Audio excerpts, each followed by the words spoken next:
Welcome back to the deep dive. Today we are focusing on something that feels simple, but is actually full of detail. Absolutely. The weather. The weather. It's fundamental to everyday English conversation, and mastering these common phrases is, well, it's a huge step toward feeling truly fluent. It really is. Our mission today is pretty simple. We're going to break down these terms slowly, clearly, and really focus on the subtle differences that make your descriptions so much more accurate. And we've designed this for clarity, especially for anyone listening at that B1 or B1 plus level. Exactly. Now, before we dive into the main topic, please take a moment to subscribe, turn on the notification bell, like this deep dive, and leave a comment to support the channel. Your engagement truly helps. It's true that weather is maybe one of the easiest topics to start a conversation about anywhere in the world. A classic for small talk. Right. But describing it correctly in English is crucial. It's not just small talk. It helps us plan our day, know if we need a coat or an umbrella. Practical stuff. And what we've noticed in the sources is the focus on how English speakers transform simple nouns like, say, cloud or sun into these really specific descriptive adjectives and phrases. That's where the magic happens. And where the confusion can happen, I imagine. For that, too. But we're going to guide you through that process, step by step. Okay, let's unpack this. I want to start with one of the biggest shortcuts in English weather vocabulary. We're talking about the rule that turns a weather thing, the noun, into a word that describes the day, the adjective. This is a great place to start. It's a foundational building block. What's so useful here is that the easiest way to do this is often just to add the letter sy to the end of the word. Exactly. Once you see that pattern, it unlocks a huge amount of descriptive power. If you have a lot of the noun, you just add that little ec suffix. Let's go through the clearest examples from the source material. We'll take them slowly. So if we start at ground level, you have fog. Right, that white, thick air. So the weather condition is foggy. Simple. And if the sun is hidden by a big gray thing in the sky, a cloud, then the day is cloudy. Okay, and the opposite. If the sky is clear, we see the sun. The day is sunny. The rule just keeps working. What about motion? When there's a lot of wind moving the trees.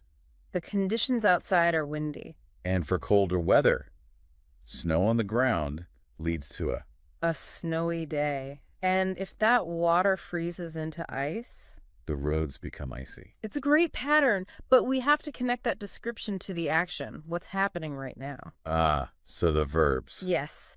The sun isn't just making the day sunny. We'd say the sun is shining. The wind isn't just making it windy. The wind is blowing. Exactly. And for snow, the action is simple. It's snowing. Okay, but what about rain? This one's a little different, right? It is. It's an interesting exception. We almost always use the verb, it's raining. And while you can say rainy day, it's much more common to talk about the result of the rain. Yes, so if it's rained a lot, everything is wet. The streets are wet, your clothes are wet, the verb is raining, but the adjective we reach for is wet. Precisely. And now that we have these basic adjectives, we immediately need more precision. Right. It's not enough just to say, it is windy. You need to know how windy. This is where learning word partners or collocations becomes so important for fluency. What do we mean by word partners? They're just words that native speakers almost always use together. It's faster to learn them as a pair. And they let you add intensity without using really complex grammar. Let's take that fog example again. If the fog is so bad you can't see, you wouldn't really say bad fog. No, that sounds a bit strange. We use the partner thick. We say thick fog. And that one word paints a much clearer picture. It does. Imagine a news report. It would be very precise. The accident happened in thick fog. The word thick immediately tells you how dangerous it was. Okay, that makes perfect sense. So the same idea must apply to rain. It does. We almost never say a lot of rain. We say heavy rain. That partner word, heavy, signals a real downpour. And the opposite would be light rain. Just that, light rain. So you might say, we had some heavy rain over the weekend, or there was just a bit of light rain this morning. And for wind, I assume we don't say heavy wind. No, we don't. For wind, the intensifier is strong. A strong wind. Okay, so heavy rain, thick fog, strong wind. Exactly. You might say, there was a strong wind when we were on the boat.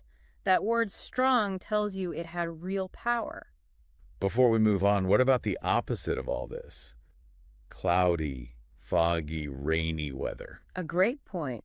The phrase is a clear sky. A clear sky. It's a beautifully simple phrase. It is. The sky was clear by lunchtime. It just means all the clouds are gone, nothing but blue sky.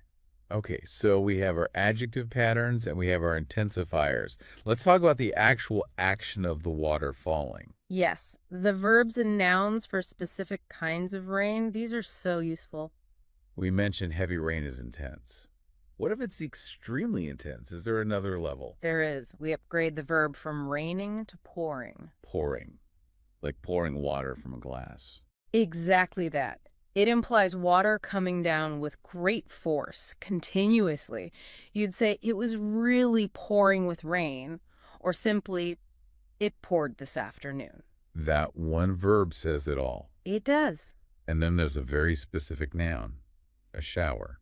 What exactly is a shower? A shower is just a short period of rain.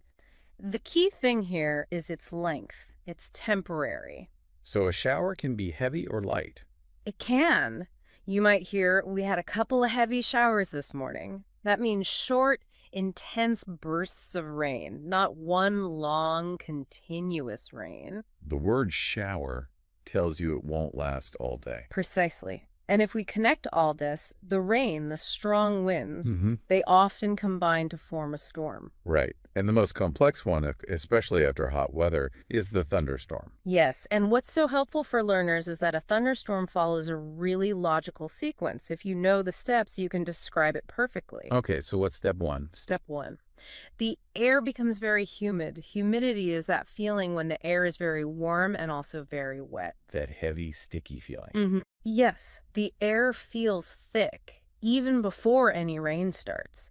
That's the humidity building up. So once the air is humid, then what happens? Then comes the spectacular part. You hear thunder and you see lightning. And it's important to get those two right. Lightning is the flash of light you see. And thunder is the loud sound that follows it. You almost always see the lightning first. And step three. Step three is the relief. The heavy rain finally starts. And that whole event, the humidity, the thunder and lightning, the heavy rain, that's the thunderstorm. Exactly. Know those three parts and you can describe the entire event just like a native speaker. This brings us to temperature. This is where the language gets really interesting, I think. It really does. It's less about the number and more about the feeling. Our sources mention the Celsius scale. So you might hear 40 degrees Celsius, which is very hot, or 10 degrees below zero, which is freezing. Freezing. But we need the words that describe how that number actually feels. Let's run through the scale, the gradient, from the very hottest to the very coldest. Okay, at the very top, when it's so hot, it feels like water is bubbling, we say it's boiling. Then we move down to just hot. And then warm. Warm is usually pleasant, comfortable. Okay, what if it's, not quite warm enough for a t-shirt? A bit in between. We might just say not very warm, or more commonly, we'd say it is cool. Cool. And going further down the scale, we hit cold. Right. And when it's cold, but not painfully so, we often use the word chilly. Chilly. That sounds like you need a light jacket. It does. It suggests a slight, uncomfortable cold. And finally, at the very bottom, when water turns to ice, we're back to freezing. And of course, you can intensify any of these. Extremely cold, very hot. Now, this next part seems to hold the most important nuance for learners. The subtle differences. Yes. The two words that cause the most confusion are cool and mild. The context here is everything. Let's focus on cool first. As we said, it's a slightly cold temperature, but it can have two opposite feelings. Right. First, cool can be negative, disappointing. How so? Imagine a summer that wasn't very sunny. Someone might complain, "We've had a cool summer." Meaning it was disappointingly cold, not a proper summer. Exactly. The tone is negative. But then cool can be very positive, refreshing. So on a boiling hot day, On a boiling hot 40-degree day, you jump in a swimming pool. You would say, the water is lovely and cool. it's a welcome, pleasant feeling. So you have to listen to the context. Is the speaker complaining or are they feeling relief? Okay. In contrast, what about the word mild? Mild is almost always positive when we talk about weather. And it has a more specific meaning. It does. Mild means the weather is not as cold as usual for that time of year. So it's about expectation. Precisely. You would say, it's been a mild winter. That's a good thing. It means temperatures were higher than expected. Maybe you saved money on heating. Or it was just easier to get around. Mild suggests a pleasant lack of harshness. So the key takeaway is you have to listen closely. If you hear cool, check the speaker's tone. If you hear mild, you can usually assume they're pleased. That's a perfect summary of it. So what does this all mean for you now? We've covered the fundamental structure, the basic V pattern, Windy.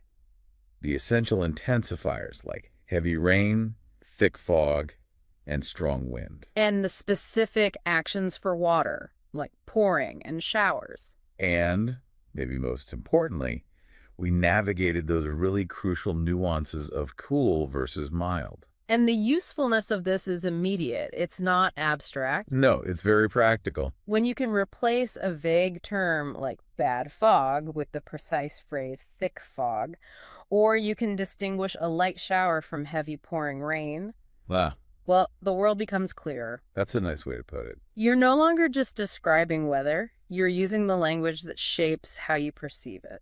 So the advice is, use these words this week. Practice describing what's happening outside your window. Pay attention to those nuances. The more you use this precise language, the faster it will become natural. And the better informed you'll sound. Thanks for watching. Please don't forget to subscribe, turn on the notification bell, like, and leave a comment to support the channel.